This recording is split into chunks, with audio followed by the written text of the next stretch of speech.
Assalamualaikum warahmatullahi wabarakatuh.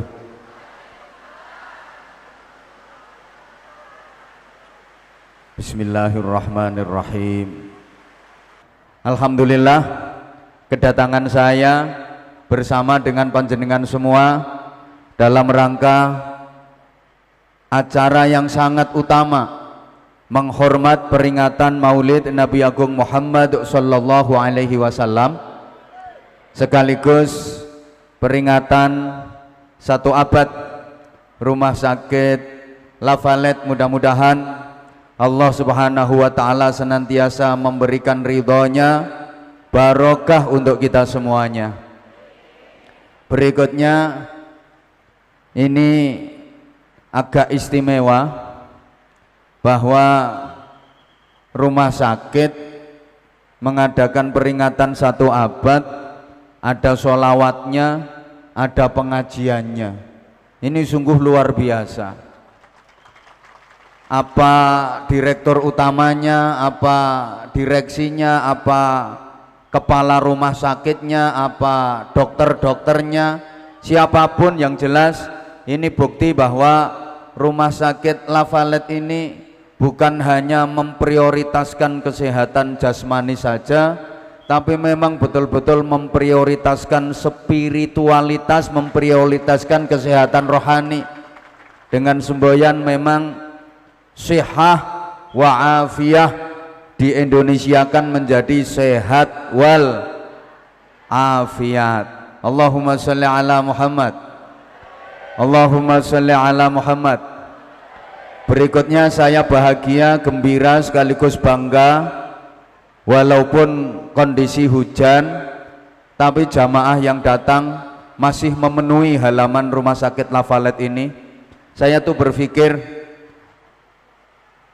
mendatangi acara semacam ini kan nggak wajib tuh, tapi jamaah semangatnya luar biasa, antusiasnya luar biasa, padahal ini nggak wajib. Terus saya berpikir, dah neo sing wajib koyo sholat subuh.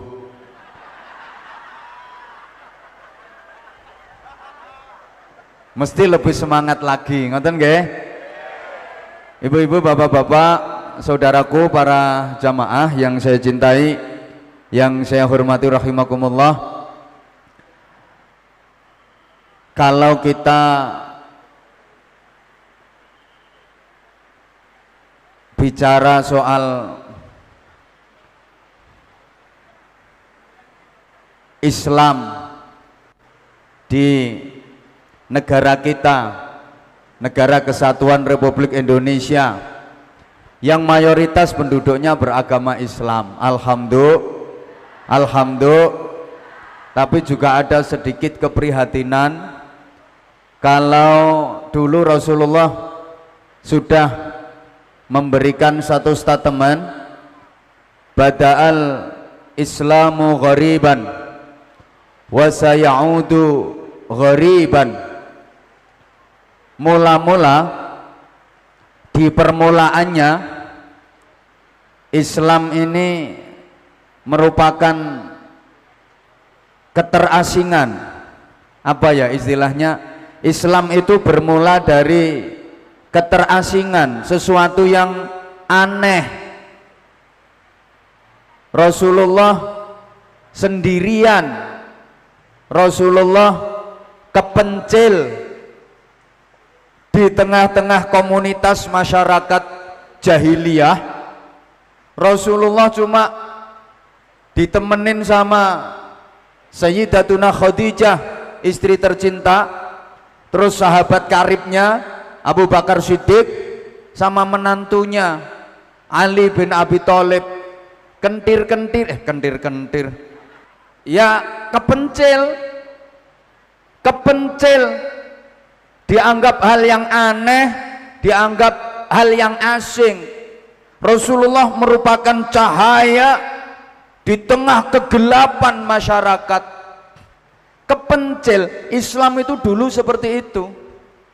Bolone mboten kata, koncone mek titik. Kanjeng Nabi cuma ditemani sama istrinya, sama Abu Bakar Siddiq, sama Sayyidina Ali belum banyak pengikutnya. Awalnya Islam seperti itu, merupakan sesuatu yang langka, aneh, dianggap sebuah keterasingan. Dan Rasulullah sudah mendeteksi, nek bahasane saiki yo sudah meramal loh Rasulullah itu, bahwa pada suatu saat nanti Islam akan kembali aneh, kembali menjadi sesuatu yang asing.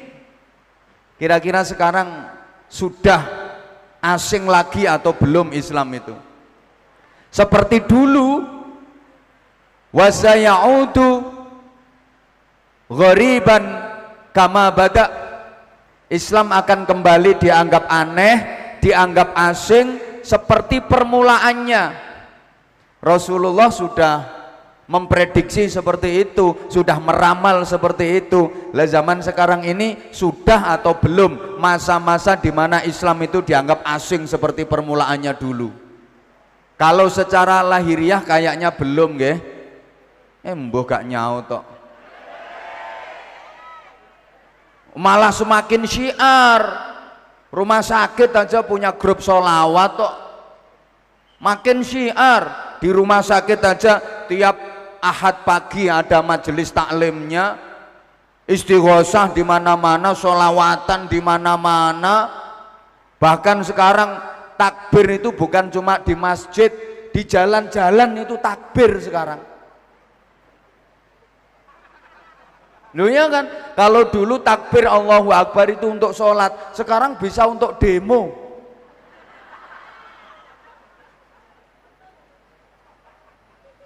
Kalau dilihat dari sini kayaknya belum deh, belum. Wong Islam sekarang makin rame kok, gitu, makin rame sekarang. Tapi kalau dilihat dari segi nilai, contoh kejujuran, kok kayaknya sudah ya. Sekarang orang jujur itu dianggap sesuatu yang langka, sesuatu yang asing di tengah-tengah para pembohong dan para pendusta. Sekarang jadi pejabat itu kalau nggak korupsi,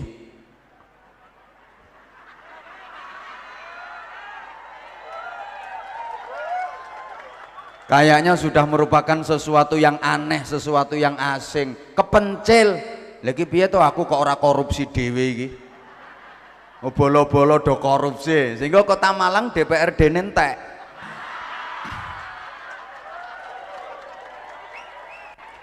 Lah 45 kok kari nyiso 4. Iku ora mergo apa-apa, mergo wayah rapat ora teko, ora melu tanda tangan. Cara teko ya bablas pisan. Nesu ya ben wong nyatane ngono tenan. Allahumma sholli ala Muhammad. Allahumma sholli ala Muhammad.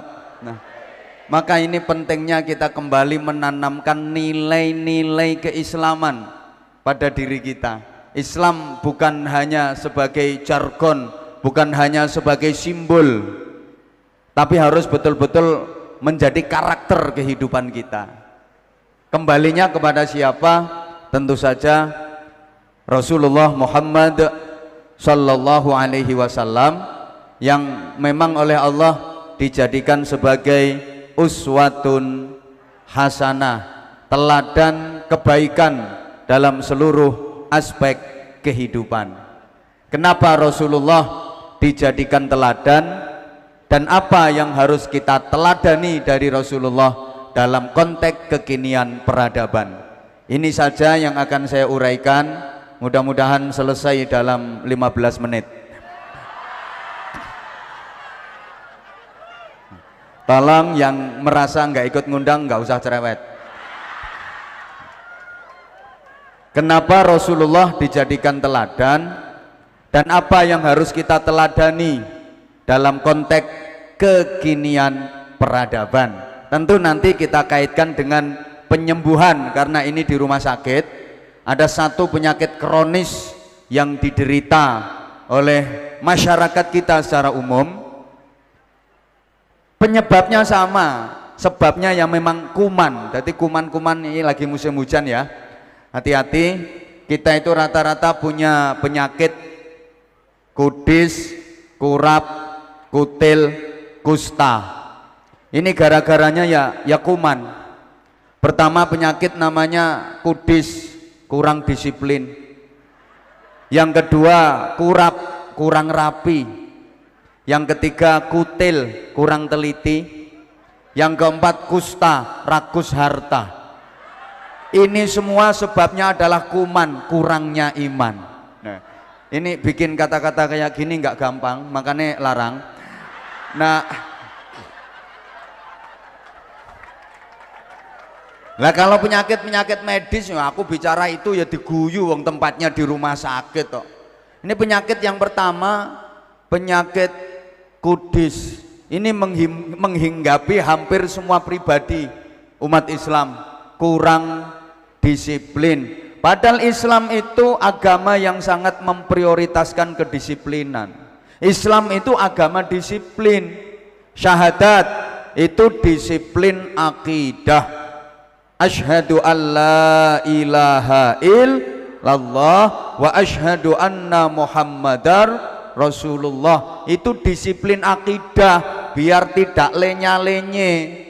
Zaman boleh berganti, iman nggak boleh mati, masa boleh berubah, akidah jangan sampai goyah. La ilaha illallah berarti tidak ada Tuhan yang berhak disembah dan ditaati kecuali Allah. Iyyaka na'budu wa iyyaka nasta'in. Menyembah hanya kepada Allah, beribadah hanya kepada Allah, mohon pertolongan hanya kepada Allah. Lucu di era seperti ini kok masih ada yang iyyaka na'budu wa dukun nasta'in. Lucu. Iyyaka na'budu wa paranormal nasta'in. Ini berarti akidahnya yang lenya-lenye. Muhammadur Rasulullah. Muhammad adalah utusan Allah. Kita yakin sebagai penutup para nabi dan rasul. Setelah Muhammad sallallahu alaihi wasallam gak ada nabi lagi. Siapapun yang ngaku-ngaku sebagai nabi wajib kita tolak. Wah, gimana kalau jenggotnya panjang? Walaupun jenggotnya 750 meter. Walaupun surbannya kayak Batman, tolak. Nah, kita ini udah belenger dengan orang-orang yang ngaku-ngaku jadi nabi. Emang masyarakat kita itu masyarakat latah. Masyarakat latah. Ada orang yang dikit aneh dianggap wali. Ngaku jadi nabi yo ada pengikutnya. Dulu di Malang kan ada tuh orang gendeng namanya Yusman Roy, mantan petinju. Punya ajaran sholat diterjemah pakai bahasa Indonesia, pakai bahasa Jawa, pakai bahasa Madura. Malang, Bojonegoro nggak ada kayak gitu. Lalu saya ingatkan kembali, dulu ada yang ngaku jadi nabi, namanya Ahmad Musoddek, punya organisasi Al-Qiyadah Islamiyah. Dia profesinya guru olahraga. Nah guru olahraga kok jadi nabi, umatnya jak pencolotan. Dia ngaku dapat wahyu itu di Bogor. Nah aku yang mikir lah, lapo malaikat Jibril kok belakraan tutup Bogor ngekei wahyu nang wong iku. Yang boleh malaikat Jibril kata sekalian kata nang puncak. Tangkep sama polisi, di penjara 4 tahun. Habis itu ada lagi ngaku jadi nabi, namanya Suyuti, orang Bandung, tukang cukur. Aneh-aneh ngono ya ono pengikute. Ada lagi perempuan Lia Aminuddin bikin komunitas Eden, ngaku jadi malaikat Jibril. Jadi seiku malaikat Jibril menstruasi. Jadi ya resah, meresahkan, sesat, menyesatkan, tangkep sama polisi, di penjara sampai sekarang belum keluar. Jadi prestasi ya buat polisi Indonesia, bukan cuma teroris yang bisa ditangkap, malaikat Jibril pun bisa ditangkap. Selamat komandan ya, malaikat Jibril ditangkap. Sampean ndonga ae muga-muga dilungkas yang ketangkep malaikat Israel. Aman. Ya Allah, ya Allah. Nah, yang paling lucu dan gregetno itu di perbatasan Jawa Tengah Jawa Barat itu agama baru namanya Jasun, Jawa Sunda. Nabinya bernama Tugimin. Oh, nabi kok jenenge Tugimin wis. Tugimin dadi kiai yo gak sangar blas. Nabi kok Tugimin. Dadi kiai lo jeneng Tugimin yo gak sangar. Misalnya suruh ngisi ceramah sama MC di Siarno. Jamaah sekalian, tibalah acara yang kita nanti-nantikan bersama, ceramah agama yang akan disampaikan oleh Sahibul Fadilah was Sa'adah Al-Mukarram Bapak Kiai Haji Tugimin. Gak enak blas.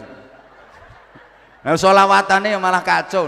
Nah, ini kan enak loh sholawatan. Ya Habibi ya Muhammad ya Arusal Khafiqaini. Lah yang tadi, ya Habibi ya Tugimin.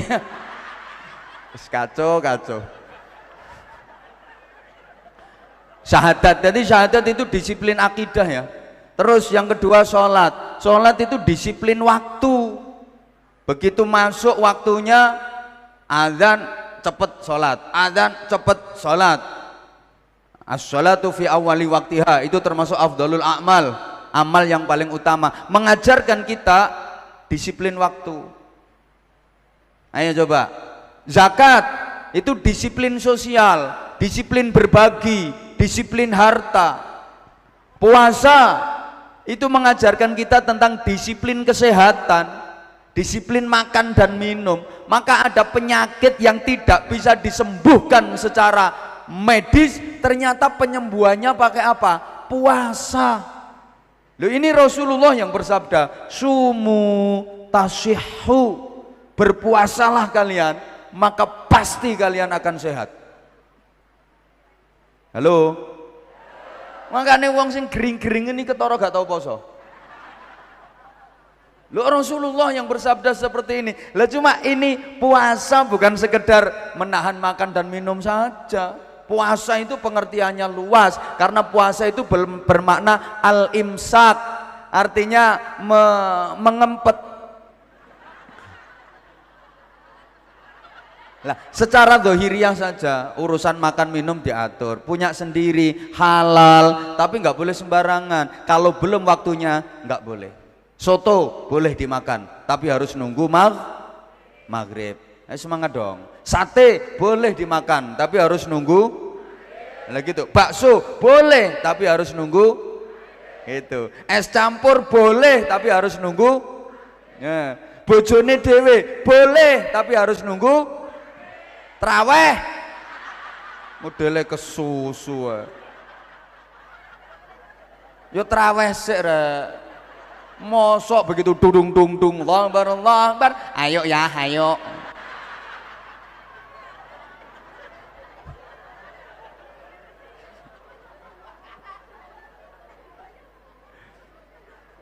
Haji itu mengajarkan disiplin hati. Loh, ini Islam itu ajaran disiplin, tapi kita banyak yang kena penyakit kudis, kurang disiplin. Yang kedua kurang rapi.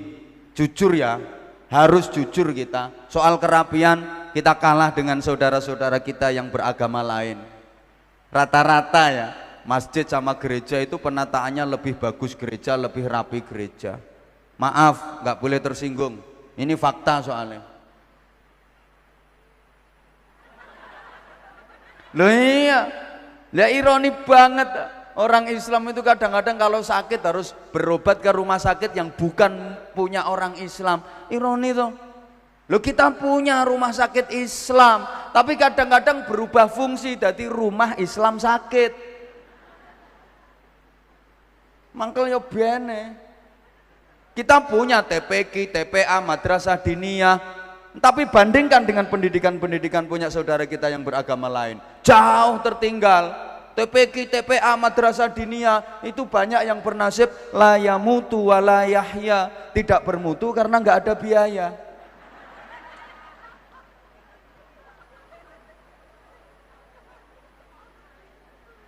Ketiga penyakitnya apa? Kutil, kurang teliti. Saking kurang telitinya kita, banyak punya kita yang direbut sama orang lain.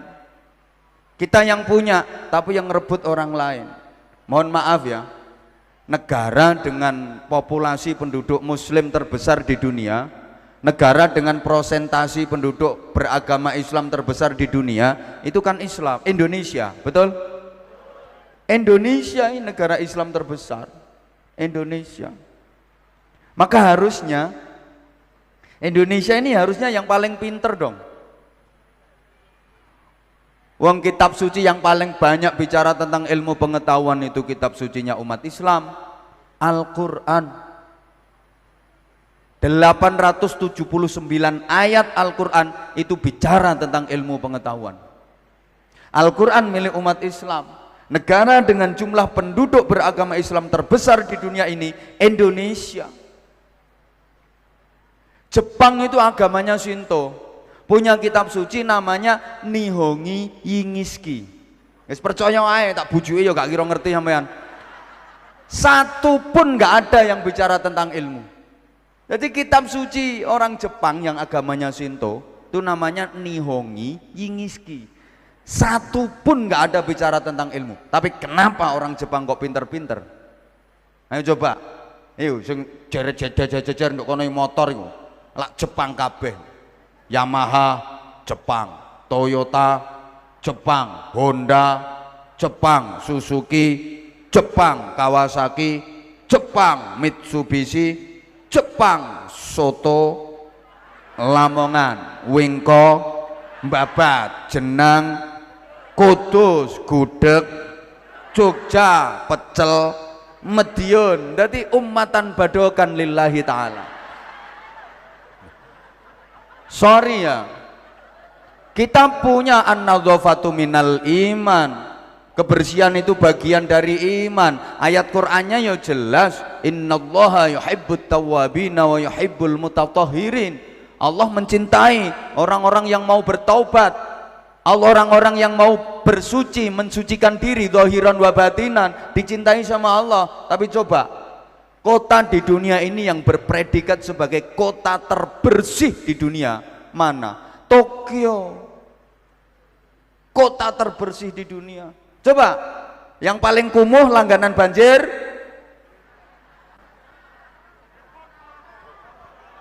siapa ngomong Bojonegoro? Makasih.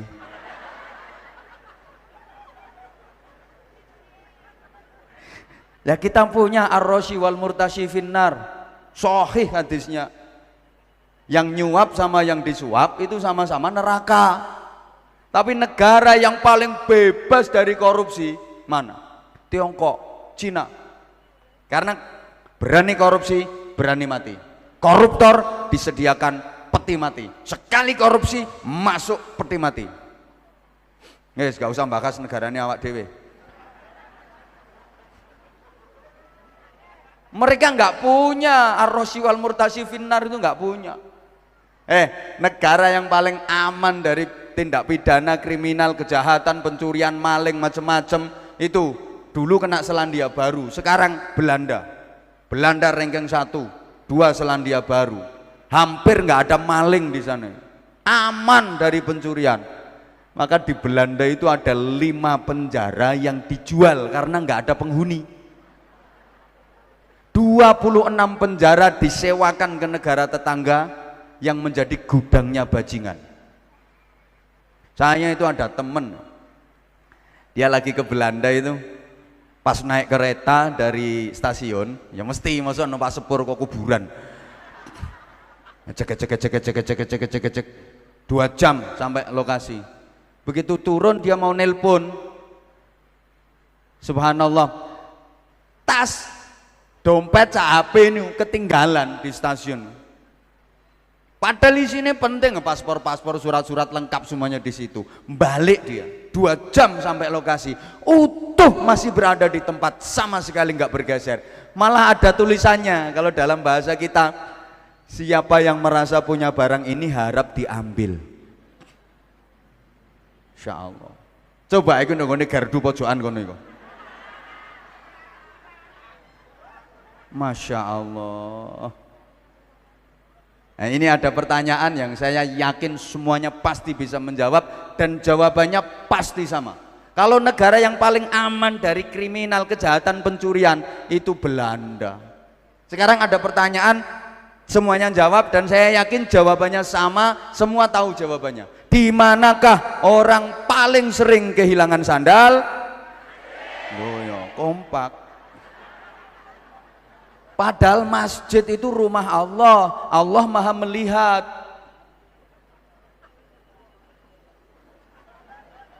Nah, saya nyolong sandal guyu.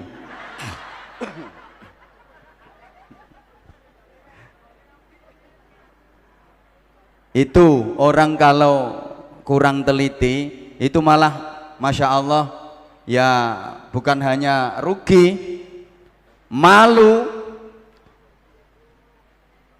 Iki didengerin apa enggak tuh ini? Didengerin apa enggak tuh? Maka kita harus betul-betul teliti loh ya. Orang itu kalau enggak teliti, kecewa, rugi, malu. Ada kisah ya, sebelum kita lanjut, ada kisah bukti kalau orang enggak teliti itu pasti malu, kecewa, rugi. Ini ceritanya gini. Satu hari terjadi kecelakaan di jalan raya. Benturannya sangat keras, beres. Benturan bu, masuk benturan kok curut. Ini kok benturanmu ambek bojomu. Kecelakaan dan benturannya keras, beres. Korban jatuh berlumuran darah. Rame masyarakat sekitar pada ngerumunin. Wah, dikepung wong sak pirang-pirang. Rame. Nah, ada seorang wartawan ingin mengabadikan peristiwa itu, dia ingin mengambil foto dari dekat, tapi nggak bisa, wong dikerumunin banyak orang. Akhirnya wartawan ini punya akal, dia teriak-teriak, minggir, minggir, tolong kasih jalan aku, kasih jalan aku. Yang lain nanya, kamu emangnya siapa minta dikasih jalan pakai minggir-minggirin?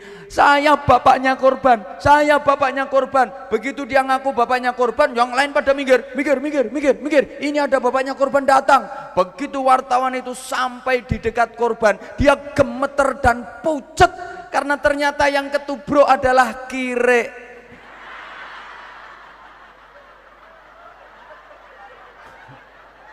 Wes kadung ngaku dadi bapake korban. Padahal yang jadi korban kire, berarti statusnya dia kan asu. Makanya teliti dulu, jangan buru-buru ngaku-ngaku kalau belum kenal, kalau belum betul-betul kenal beneran. Ojo gampang-gampang ngakoni. Oh, ana ambulan ya noleh. Ngaji nang rumah sakit sik heran nang ambulan. Ingin niki masyarakat kita ini modelnya latah ngene. Rumah sakit iki padahal yang nggone ambulan. Nyeneng tiu ngono ku ya noleh. Wis mbuh. Allahumma sholli ala Muhammad. Nah, yang terparah itu namanya penyakit kusta, rakus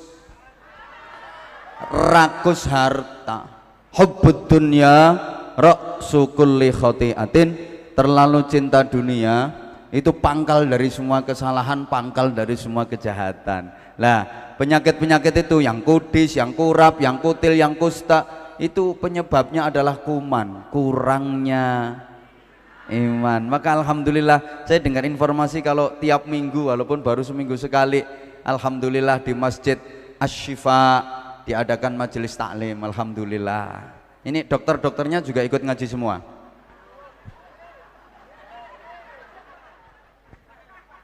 Wes gak tak terus kok Pak Rohim ndak nesu. Para jamaah rahimakumullah, kembali kenapa Rasulullah dijadikan teladan? Satu, karena Rasulullah itu manusia dan kita umatnya juga manusia. Maka kalau manusia meneladani manusia, ini nyambung pas, ibarat kucing nyontoh kucing, nyambung. Ya kalau kucing suruh nyontoh ayam, itu nggak nyambung namanya. Hei kucing, makanlah kayak ayam.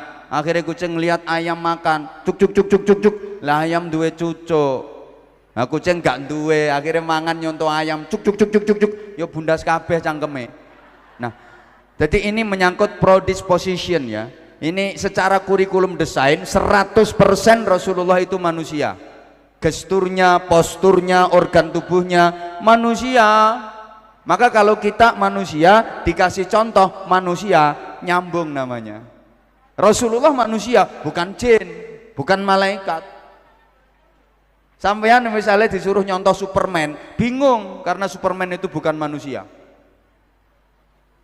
Superman terbang, sampean nggak iso. Paling iso ya terbang ngono iku.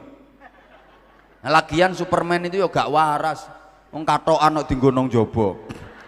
Celana dalam dipakai di luar itu Superman gak waras. Nah, misalnya kita manusia disuruh mencontoh jin, ya bingung. Kita disuruh mencontoh malaikat, nggak bisa. Malaikat itu nggak makan, nggak minum, nggak tidur. Nah, kita perlu makan, perlu minum, perlu tidur. Malaikat itu ada duit sama sekali nggak kepingin. Malaikat itu lihat perempuan cantik sama sekali nggak sengkring-sengkring, nggak kerenyeng-kerenyeng. Nah kita, makanya saya sampaikan sholat jamaah itu makmumnya manusia, imamnya manusia. Pas. Nah, kalau imamnya malaikat Jibril ya remek sampean. Remek. Sholat jamaah isya imamnya malaikat Jibril. Rakaat pertama habis Fatihah yang dibaca Quran khatam. Rakaat kedua habis Fatihah Quran khatam. Remek. Kan malaikat nggak ada kata capek, malaikat nggak kenal lelah. Nah, saya ini bukan malaikat, jadi ya capek kalau kelamaan. Gitu. Ya, makanya ceramah kayak gini kan jamaahnya manusia, yang dengerin manusia, yang kasih ceramah manusia. Misalnya yang kasih ceramah ini malaikat Israel, bubar. Ya kalau malaikat sih ya nggak perlu minum, nggak perlu makan. Malaikat nggak makan, nggak minum, ya nggak perlu nyangoni. Malaikat nggak perlu duit. Nah, saya ini bukan malaikat, jadi yo perlu.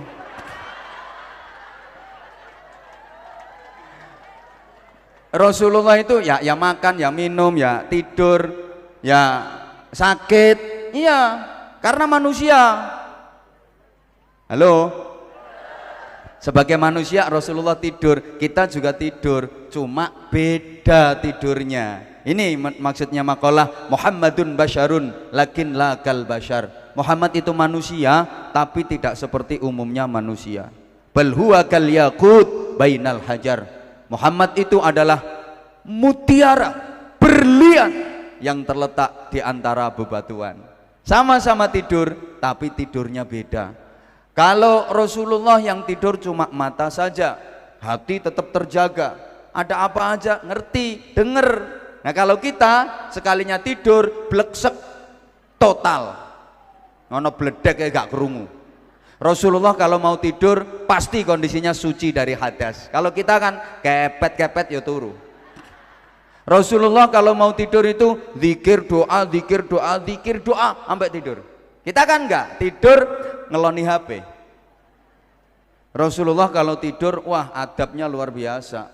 Posisinya miring ke kanan hadap kiblat, sekujur tubuh hadap kiblat, miring kanan. Jadi kalau di sini kepala di utara, kaki di selatan, miring ke kanan berarti hadapnya kiblat. Ini telapak tangan yang kanan dijadiin bantal, pipi kanan, telapak tangan kiri ditaruh di atas paha kiri. Mulai berangkat sampai bangun kayak gitu Rasulullah posisi tidurnya. Kita bisa berangkatnya, mapane iso ngatur posisi ngono. Tapi tangi turu wis malang mego enggak karo-karuan. Tengah-tengah tidur kadang-kadang tangan iso munggah Gunung Bromo, iso tekan Gunung Kelut, kadang belakrak tekan hutan Jawa Tengah, kerok. Itu kita sebagai manusia. Rasulullah makan, sama kita manusia juga makan, tapi beda. Rasulullah itu sebelum benar-benar lapar nggak akan makan. Kalau kita belum lapar sudah makan. Rasulullah kalau makan itu belum kenyang sudah berhenti. Kalau kita meskipun sudah kenyang nggak berhenti. Rasulullah kalau makan itu sedikit dan sedikit. Kalau kita sedikit makan. Jadi Rasulullah itu kalau makan cuma sedikit, dan makannya beliau tuh sedikit-sedikit gitu, sehingga disimbolkan beliau kalau makan pakai tangan kanan, pakai jari 3.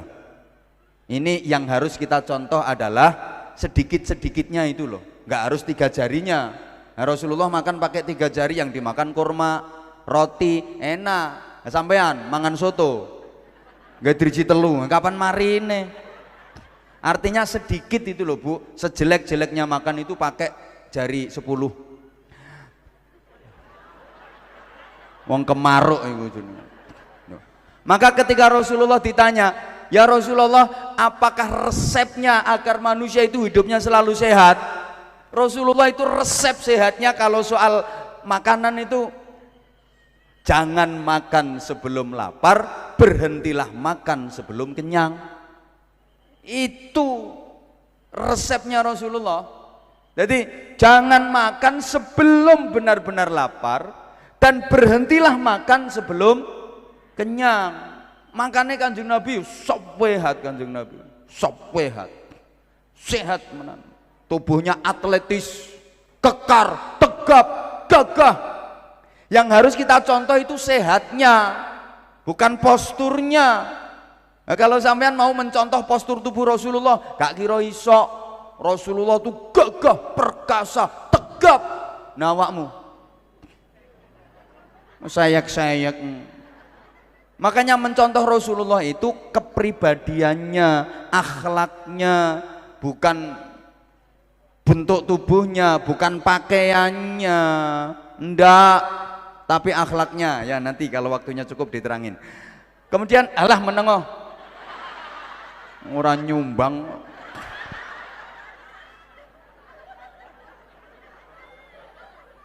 Rasulullah kalau mau makan pasti berdoa, pasti itu. Kalau kita kan enggak, pemane panganane enak ana kae wis lableb ngono ae.